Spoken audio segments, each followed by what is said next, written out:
Zoom. Right. Good morning, everybody. It's the 12th of May, Cape Town, Vincent Pilati. I am putting in these date stamps so that we can find these episodes in future, in case you are really attached to us. Kevin and I feel a little bit like every time we try and stage this like an episode of Dumb and Dumber.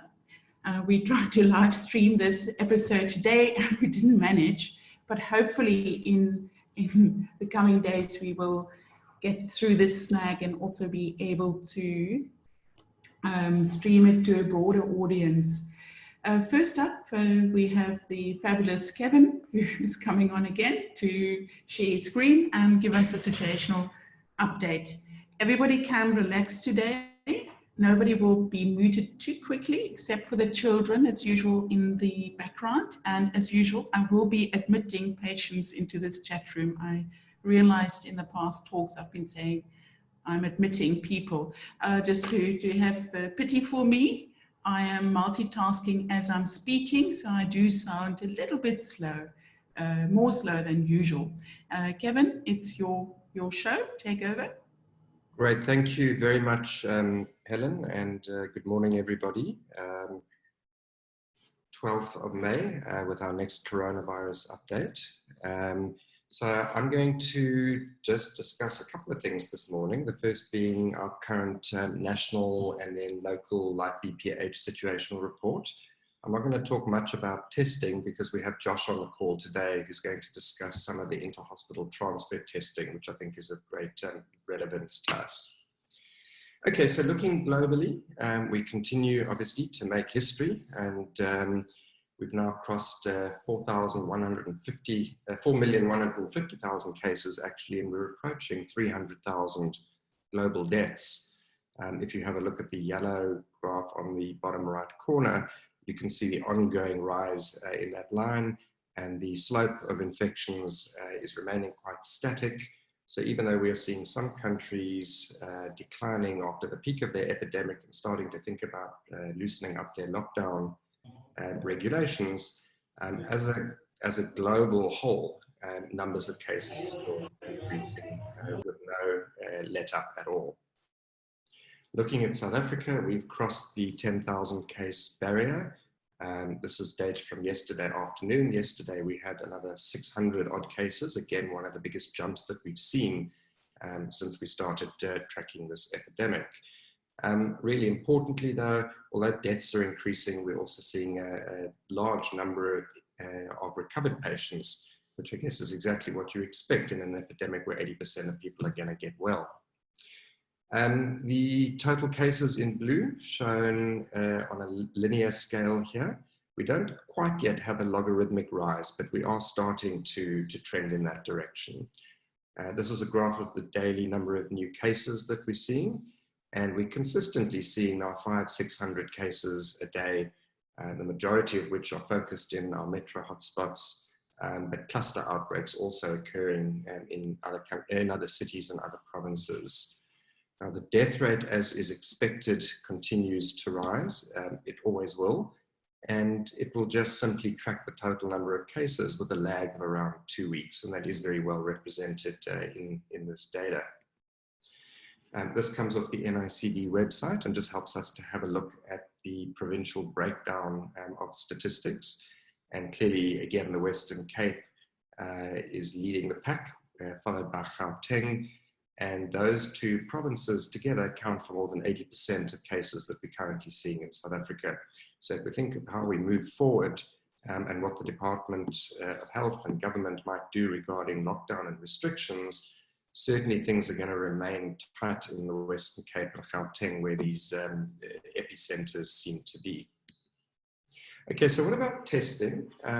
Well, PCR testing remains in place. Unfortunately, despite what you see on CNN, we still have no access to antigen or serological testing yet. We look forward to how these will contribute to our management of the epidemic.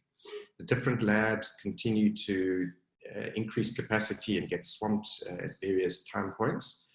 At the moment, the PathCare turnaround time, sorry about the TOT there, I haven't corrected, turnaround time is up to 72 hours, although practically they're getting those results in less time than that back to the clinicians. The AMPATH turnaround time, which we've been using specifically for inpatients, has been in the order of 6 to 8 hours. The problem for Life Vincent Pallotti is that AMPATH don't have a swabbing nurse on site. So if you want to use AMPATH, you either need to do the swab as the clinician, or you would need to engage with the emergency center, or send your prospective COVID patient off to the N1 drive-through center where they're operating from. Lancet also has increased the capacity. They're now providing a multiplex PCR, which also has a fairly short turnaround time. Unfortunately, as we've heard in South African news, the NICD is getting swamped, and they are experiencing significant delays. And we've heard from colleagues in the field that the delay is now about 7 days for some of the provincial clinics, leaving them with a massive problem of where to house PUIs until they can be confirmed one way or the other. In our setting, we're still testing any symptomatic people who meet a clinical case definition, a fever, cough, or some of the other less common symptoms such as diarrhea, myalgia, arthralgias. They would be tested. Asymptomatic people being admitted to hospitals for various procedures will be tested. And the Life Hospital group ruling essentially is that all necessary surgery patients who are being admitted will be tested. Medical admissions and emergency admissions are on a case-by-case basis.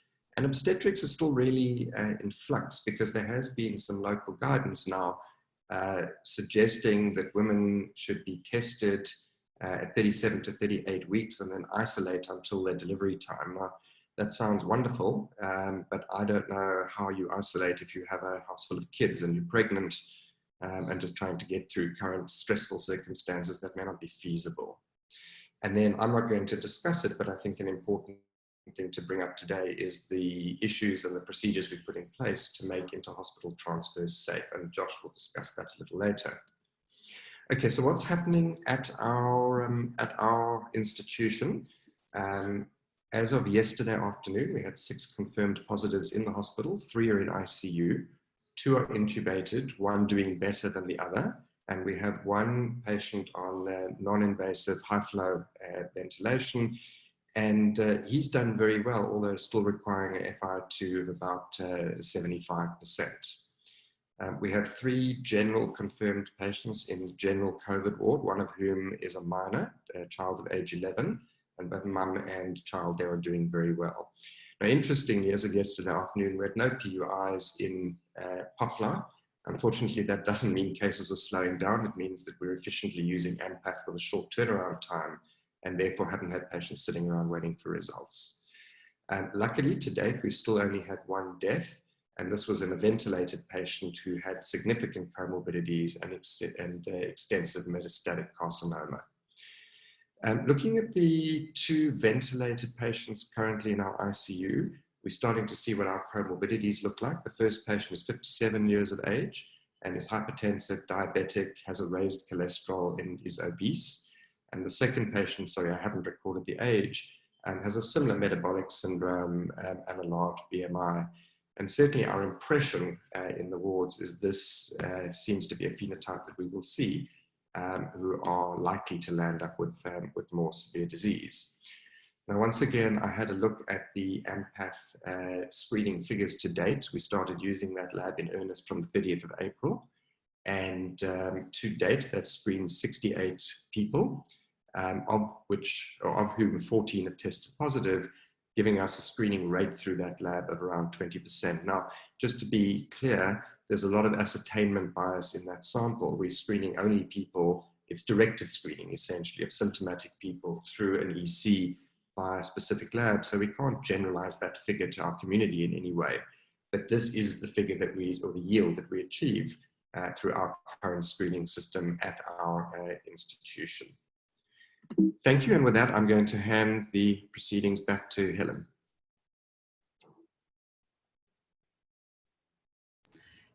Hello, I'm back. There was a tiny mishap in your talk, Helen. It doesn't matter. It's just 6 in the general ward, 3 in ICU. Nabil clarified that for us. Thanks, Nabil. Next up, Josh, where are you? Show your video and your face. Josh. Good morning. Thanks very much, Helen, and thanks very much, Kevin. I'm going to mute you, Josh. Share your screen and then I'll mute. Okay, share your screen and go ahead. I'll mute. Okay, Josh.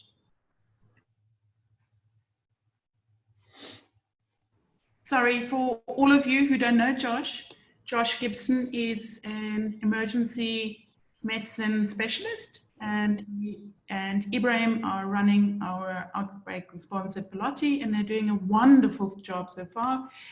Josh just has to educate us on how to get our patients transferred between facilities so that we do it safely and we work together. Thanks, Josh, and thank you for your time. Bye. All right. Good morning, and thank you very much. I must say I'm very proud of the Vincent Pelosi response as a team. I think we've approached this very well. I'm going to just talk about the interfacility transfer document that we've brought out to try and address a couple of the problems that we've run into with our COVID-19 patients. Our concerns were that other facilities are not necessarily screening for COVID-19, apologies there for the typo, in a consistent manner. And if they are, the screening results are not being communicated by the referring doctor. Now, unfortunately, that places the EMS crews directly at risk. And upon arrival, Vincent Pelotti's patients and staff are also potentially being placed at risk. Having to then repeat screen and test in cases where it could have been done at the referring facility can cause some delays. And also the COVID risk itself is not necessarily known by the accepting doctor on our side. So to try and address this, we've introduced the use of the interfacility transfer form, which basically it's a document that acts as a safety barrier to help try and prevent this problem. The referring doctor is prompted to think about and to communicate the COVID-19 risk to everyone that's involved. So that's the EMS transfer crew, that's the receiving emergency center, and the receiving doctor and ward. The EMS crews are then alerted early. They can enhance their own safety practices. The accepting doctor is prompted to think about and communicate the risk to the EC ahead of time. And upon arrival, the EC doctor is more able to safely and rapidly facilitate treatment and admission. And I think overall, patient and staff safety is improved. The use of the form is in response to a couple of actual patients that we've had where we've run into this kind of problem. And we'd like to thank the support of management and infectious diseases team. The document is now ready for use. As you can see, it's a single page, easy to use, quite summarized information that's required. And this will then accompany the patient on transfer. So how is the document used?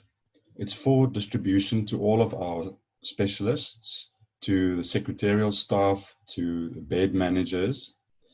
When accepting a patient for transfer, if you could please request that the referring doctor simply complete this form. Now, we'd like to make it easy to use. The form can be shared by email, it can be shared by WhatsApp or hard copy to the referring doctor, who would then just need to complete it, or the secretarial staff can assist in completing it, and it should accompany the patient ideally. If the form does alert you that your patient is either a PUI or should be considered or is COVID-19 positive, then please alert the EC ahead of time. And EMS has also been instructed to request the interfacility transfer form before transfer. So that would they would then expect to see the form before the patients will be moved through. So that was just a short presentation on the reasons why we brought in the form. It's basically to improve safety during transfer and upon arrival for for EMS crews, our patients and our staff. We do expect both the referring and accepting doctors to make use of it. It can be distributed widely and it must please accompany the patient. So thank you very much for that. I'm going to hand over back to our team. Thank you very much. Josh, thanks for sharing that, and thank you for all your efforts. I must say the emergency team has been fantastic. So it's such an honor to work with you and your team. Your young doctors are swabbing, they're getting all the PPE, donning, doffing right, and it's really working like a dream. So thank you so much. Okay, next up is the famous Dr. Steed. I see he's got his headgear up. He's a nephrologist with a big dialysis unit who is facing unique threats. And I see there's a whole cluster of nephrologists on the panel this morning. Hello, Nikki Byrne, I saw you joining us. And of course, the indestructible Dr. Bapu, who can lift very heavy loads on weekends and who's been an absolute star with the COVID response as well. Thank you, Nabil, for all your contributions. But I'm not going to steal Pierce's thunder.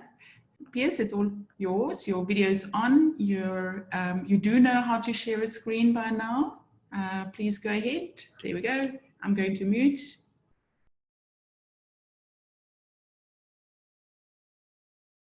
Thank you very much, Helen. I hope that my screen is shared and my presentation is up. Great, I'm getting a nod of approval. I think Zunaid Baudet is also here. Zunaid and Nikki are both from Grooteskieur. I just want to welcome them to the audience. Nabil is in the room next door giving me moral support. And this is my first Zoom meeting presentation, so it's new territory for me. COVID-19 is a new infection for me as well. And I really want to extend my thanks to Nabil, who is my colleague at Vincent Pallotti Hospital, for the incredible support and work that he does over the last few weeks in managing this epidemic. So if any of you have been to my presentations before, you'll know there's the obligatory family photo. That's Max and Isabella, and my wife Diana, who works as the dietitian at Victoria Hospital. So we bridge both the private and public sector in our family. Now, Zoom meetings are tiring. They're not only tiring for the presenter, who has spent all night last night preparing for the presentation, but they're actually also tiring for the audience. We get these frustrating audiovisual delays related to internet. It's completely the wrong setting. We're sitting in our office, not in an auditorium or a lecture theatre. And of course, it's a reminder of missed friends. As I look down the panel, I see some old friends I haven't seen for a long time. And those of you who really want to shed a tear or just turn off or doze off, you're welcome to, because this is quite an anonymous type of presentation. Now, I'm Piers not only from Vincent Pallotti Hospital, but also from SARS. I'm from the other SARS. SARS is the South African Renal Society. And this is just a point to remind me that in nephrology circles, we no longer talk of failures. We only talk of successes. All our patients are success. Some unfortunately die, but they're all successes. We talk not of acute kidney failure and chronic kidney failure, but of acute kidney injury and chronic kidney disease. And so those are the terminologies that I will be using in my talk today. The outline will be a small recap of what Charles Kyriakakis spoke about last week, the ACE and ACE2 receptor, the role of chloroquine and why it works some of the time, but not others. Then COVID and the kidney, COVID and acute kidney injury, those patients with chronic kidney disease and COVID infection, and lastly, transplantation and COVID disease. So nephrologists are an odd bunch, and we sort of get excited by biochemistry and reactions and slides like this. I've managed to find a slide that isn't too busy, and so some of you will probably remember it from medical school. And I'm just going to take you through it from the left of your screen. We see that renin is secreted by the kidneys and converts angiotensinogen to angiotensin 1. This angiotensin 1 is converted into angiotensin 2 by ACE. And we're all very familiar with using ACE inhibitors to block this reaction. ACE converts angiotensin 1 into angiotensin 2, and angiotensin 2 is the bad molecule in our bodies, which causes the hypertension, which causes its effects on the lung, on the vasculature, on heart and kidney disease. Now, angiotensin 2 doesn't hang around forever, and it gets converted by ACE2. ACE2 is an enzyme which is largely bound to the cell membrane and converts angiotensin 2 into inactive and sometimes metabolically kind, nice molecules, angiotensin 1 to 7. And these circulate in the circulation, resulting in positive effects, often vasodilatory effects, and they are the good guys. For some reason, coronavirus has chosen this ACE2 enzyme to bind to when it tries to enter cells in order to multiply.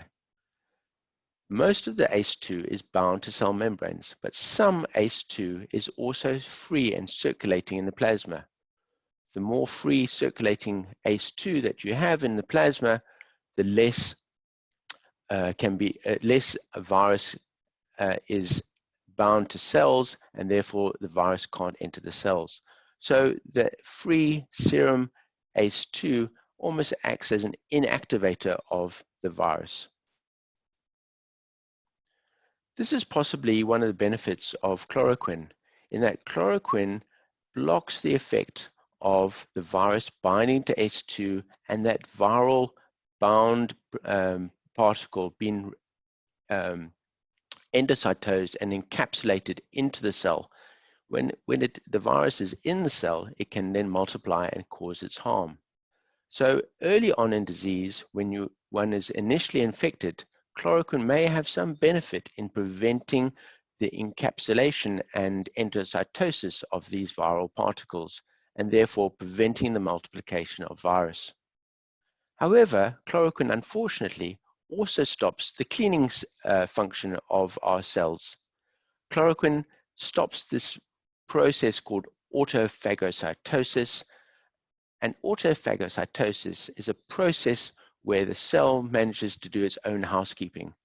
So if you have a slightly old or dysfunctional organelle or mitochondria which needs to be removed from the cell cytoplasm, it is autophagocytosed, and chloroquine blocks this function. Hence, later on in the sickness, you may find that some of our cells aren't working optimally in the presence of chloroquine. This is the double-edged sword of chloroquine, and that's why initial early studies showed benefit, and subsequent studies have shown that there's no real benefit and possibly only harm with respect to QT intervals that Charles referred to last week.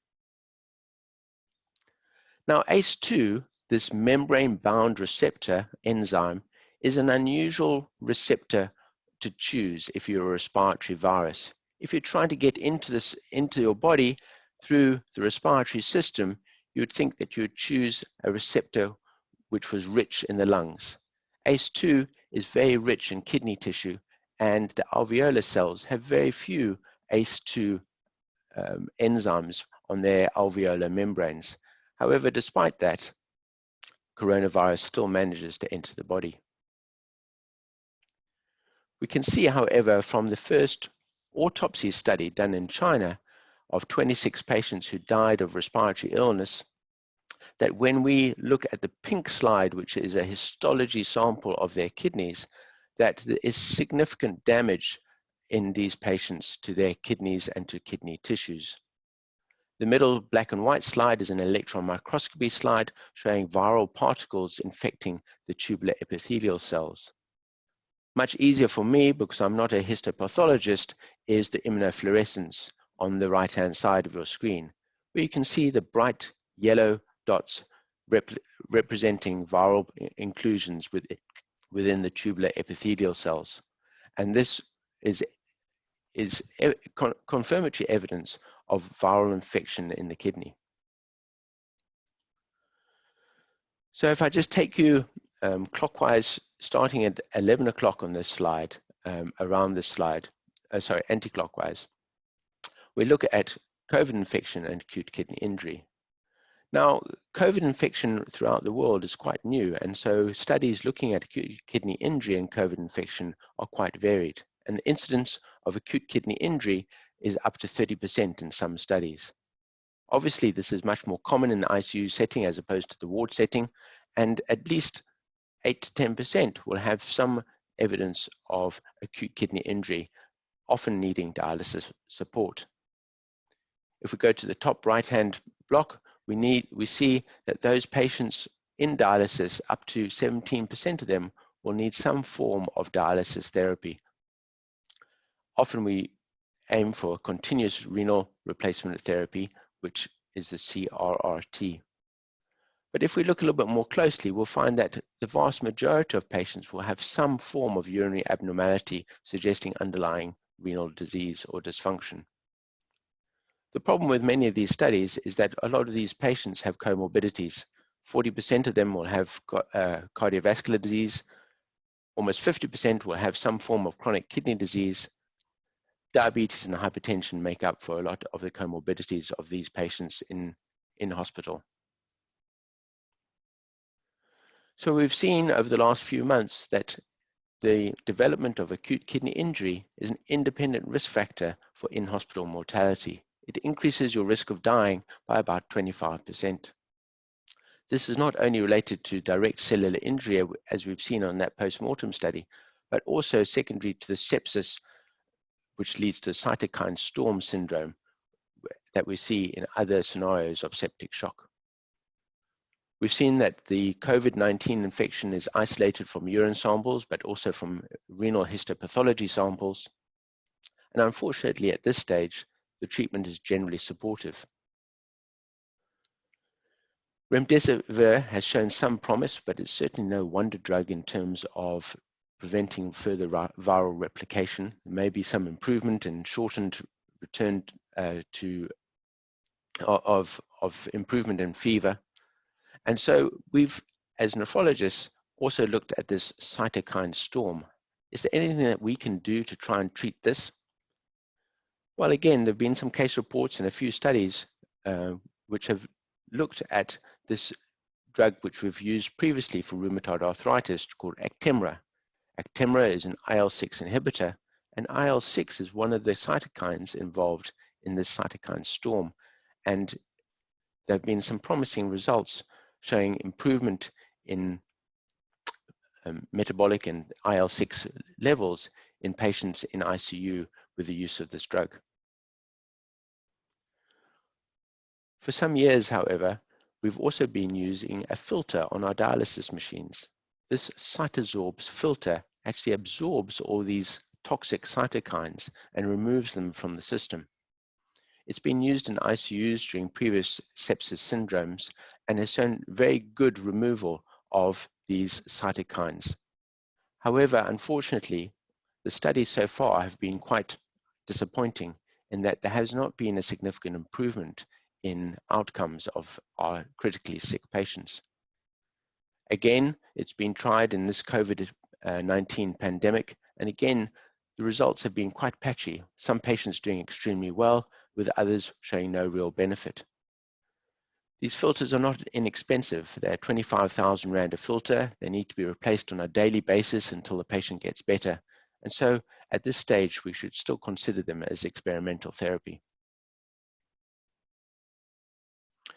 So what do we do as nephrologists? Well, we offer dialysis to those patients who need dialysis. And the indications for dialysis in the COVID-19 positive patients are no different to usual. We try to offer continuous hemodialysis, as this minimizes nursing and a renal tech interaction with the patients. Continuous hemodialysis is a more stable form of dialysis therapy for our critically ill patients. And for those patients who we don't have hemodialysis available, we can use peritoneal dialysis. This is the same peritoneal dialysis that we use as an outpatient, but we can actually also automate this on a peritoneal dialysis machine. one of the concerns with using peritoneal dialysis is the presence of fluid within the abdomen, which may affect diaphragmatic function in somebody who has already respiratory compromise. These patients often need to be proned, i.e. turned on their tummy to be ventilated. And when we turn somebody prone to ventilate, we're concerned about dialysis fluid leaking and the risk of infection. So moving on from our acutely sick patients to our chronic hemodialysis patients. You would think that all our hemodialysis patients would be at very high risk, and they certainly are. Several studies have come out from both China, America, but this study from Italy, it just highlighted, they had 643 dialysis patients, and about 15% of them developed infection. It's interesting that only 9% of those, 57, really needed to be hospitalized. However, amongst that cohort, the mortality was very high. 80% developed ARDS, and just under 50% died of their infection. Often they have comorbidities of hypertension, diabetes, and ischemic heart disease. So we really don't understand why some patients are more at risk than others. It seems to be quite a variable disease in who it affects and the severity of its infection. However, those dialysis patients who end up in hospital are at high risk for ARDS and death. So there was a local study in the Western Cape where they decided to screen all of the dialysis patients and staff in the one dialysis unit. There were just over 100 dialysis patients who were screened. 7 of these patients came back positive. They were all asymptomatic. They could all be continued to be treated as an outpatient, and none of them have been admitted or had significant disease.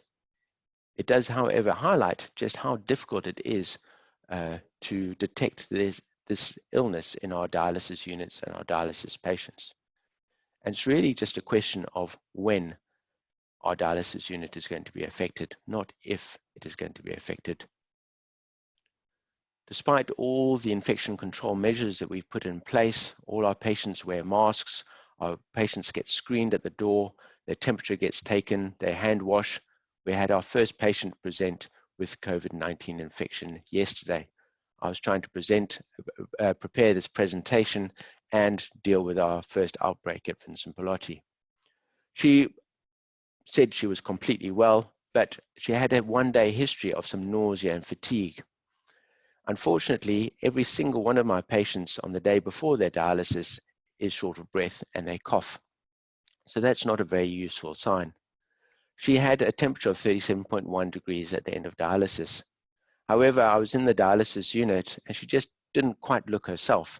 So we sent her down for screening and she came back positive.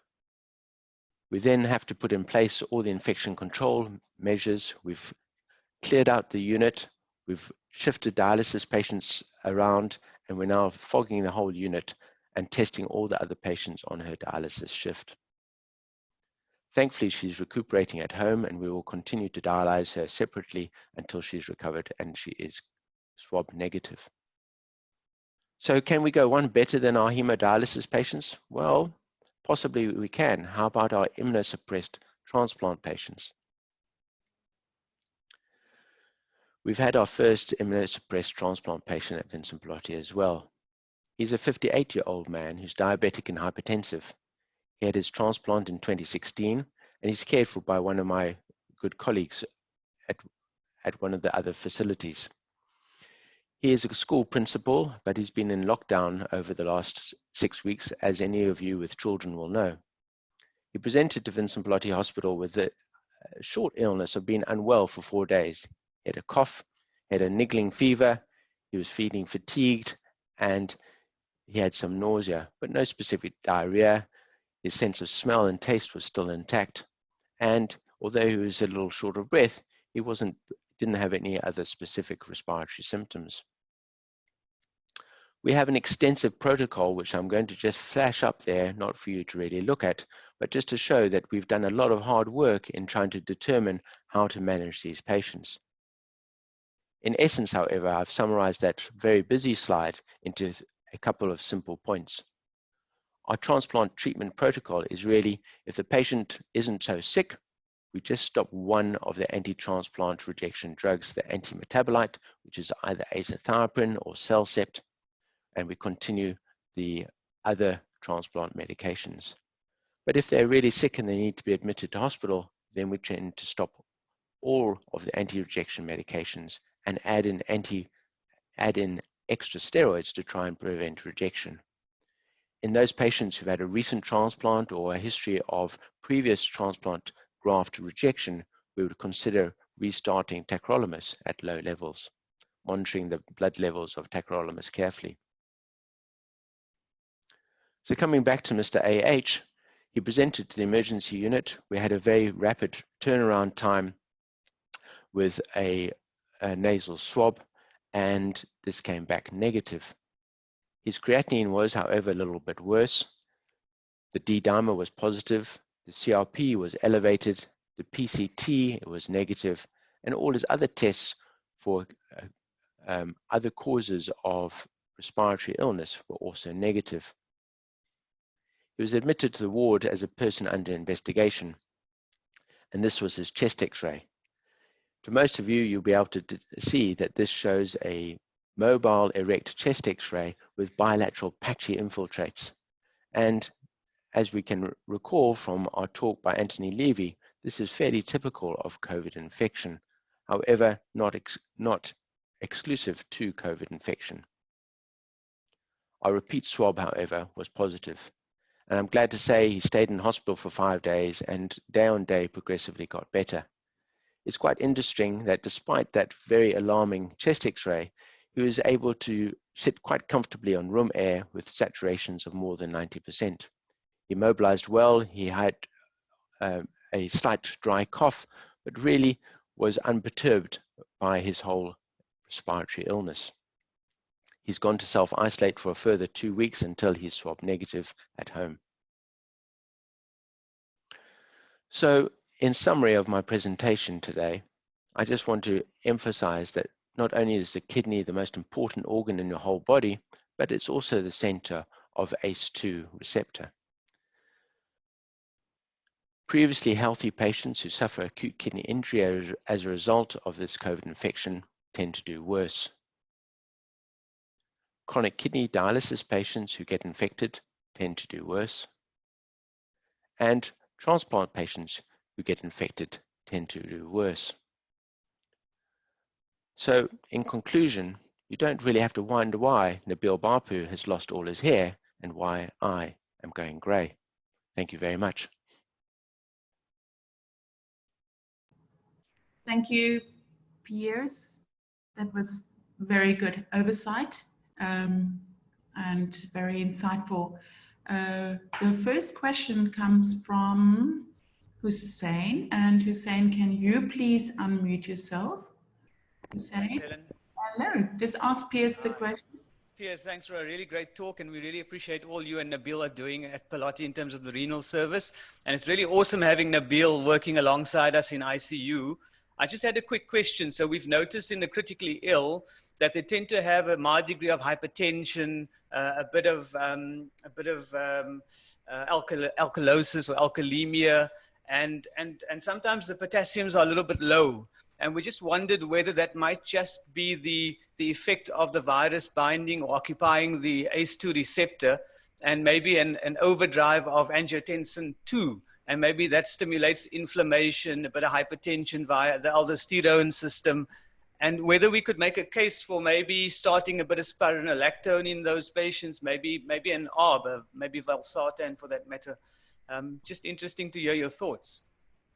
Yeah, thank you, Hussein. I think Charles also made the point last week in his presentation that patients tend, there's a whole debate as to whether we should stop the ACE inhibitors, but patients tend to do better if we continue the ACE inhibitors.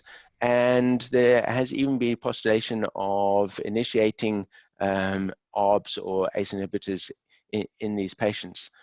To be honest, I don't entirely know the answer to your question. Is it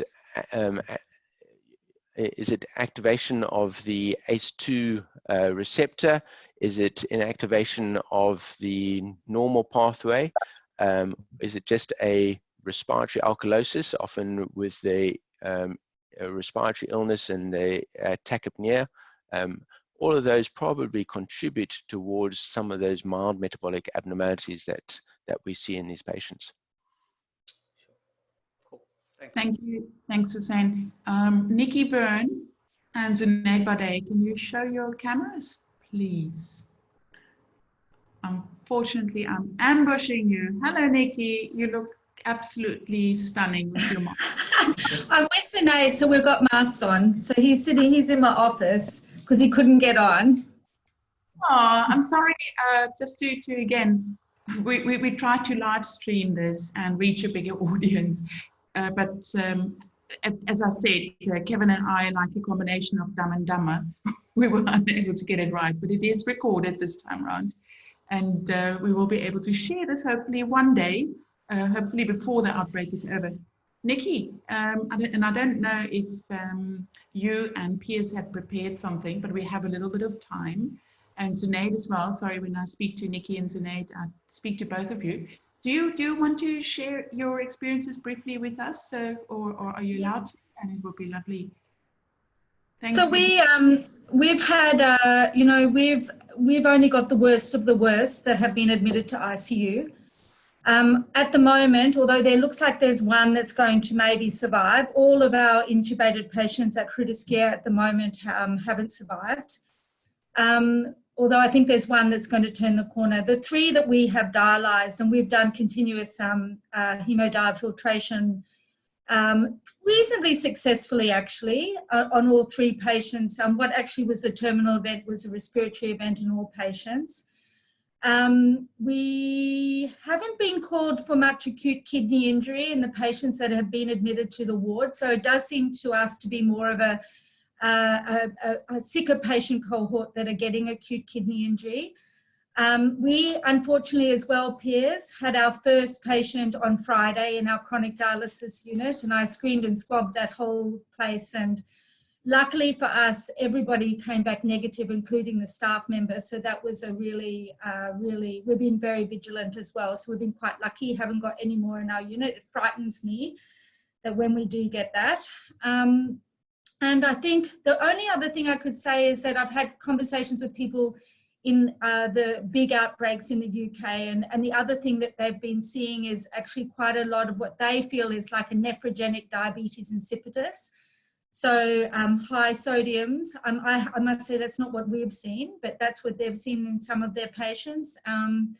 And that there may be a genetic predisposition as well in Black people for renal disease in COVID-19. But that hasn't been proven yet. So that's sort of the feeling that we get. We haven't, luckily for us so far, I'm sure ours is coming.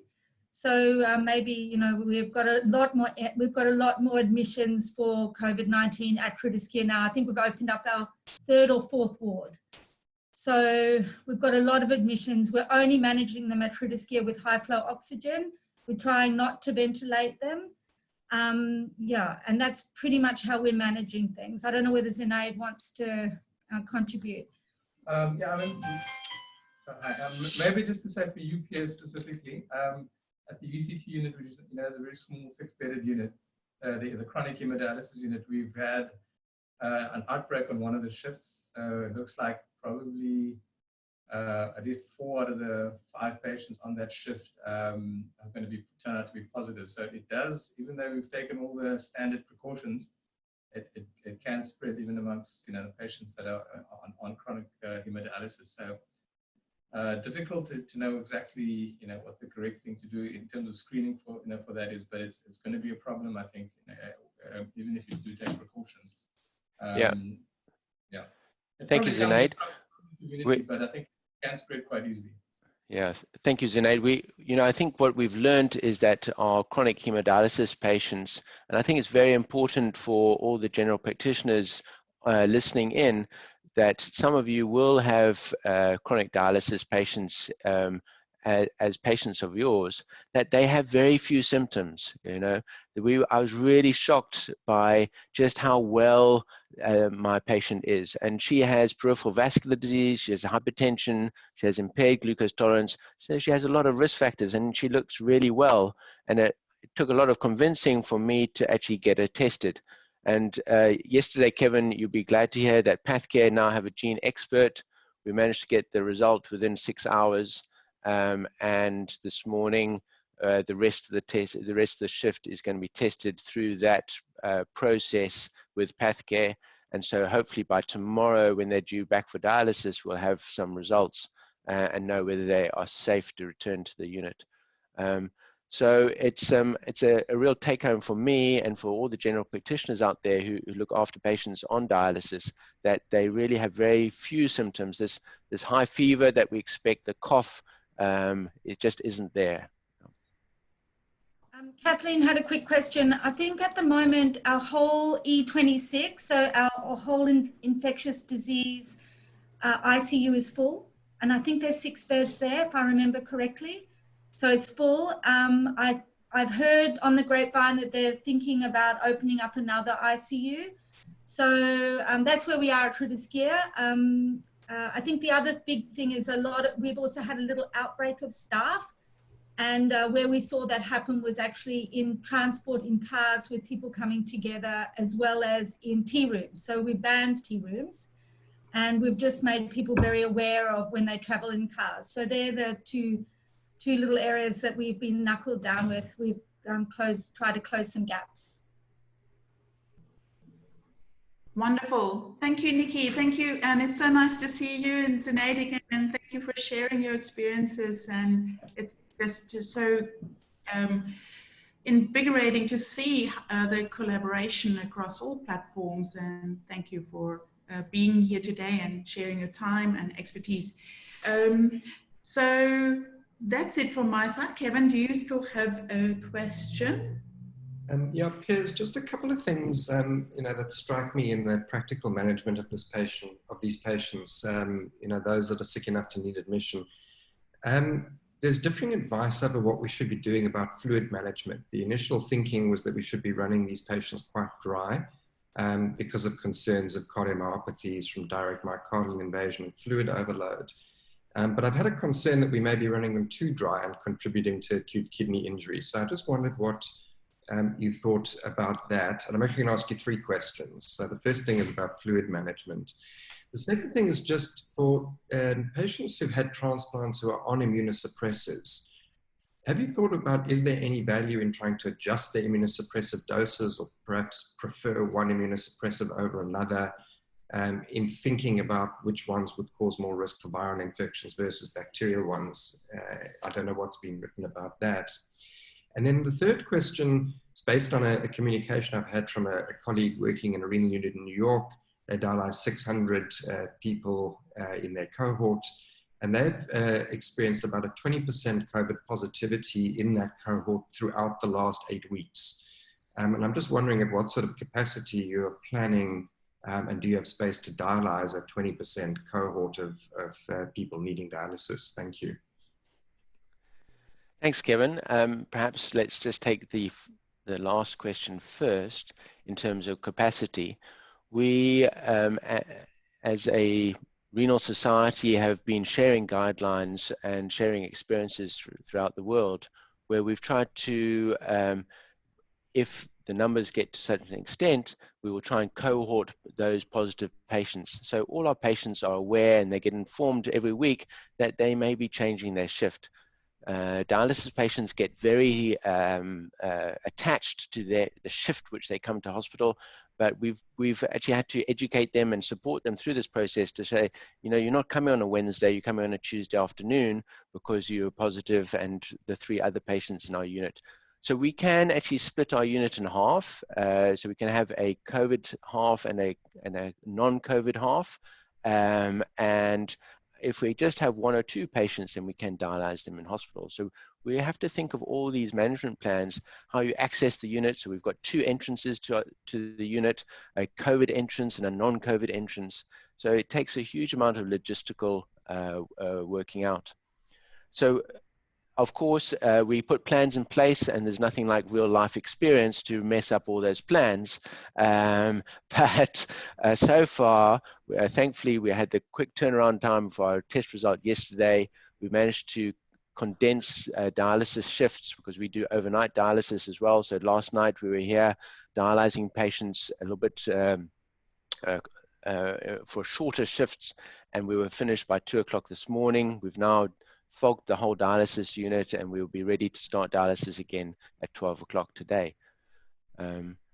So when we look at our transplant patients, you know, I did very briefly show that very busy algorithm slide of how we adjust to immunosuppression, and we essentially have 2 main groups of immunosuppressive drugs. mTOR inhibitors, which is rapamycin, sirolimus, and the other group, which is the CNIs, which is the tacrolimus, advograph, cyclosporin, which many of us will be familiar with. Cyclosporin is the oldest immunosuppressive, effective immunosuppressive drug for renal transplantation, and its newer counterpart, advograph or tacrolimus, is another major player in terms of immunosuppressive medications. Now, it's interesting, in other viral infections, we've seen that mTOR inhibitors are actually slightly better. They might actually impact and impair viral replication. So we see in patients who have CMV infection that there may be a preference to using these mTOR inhibitors as opposed to the CNI drugs, the cyclosporin and tacrolimus.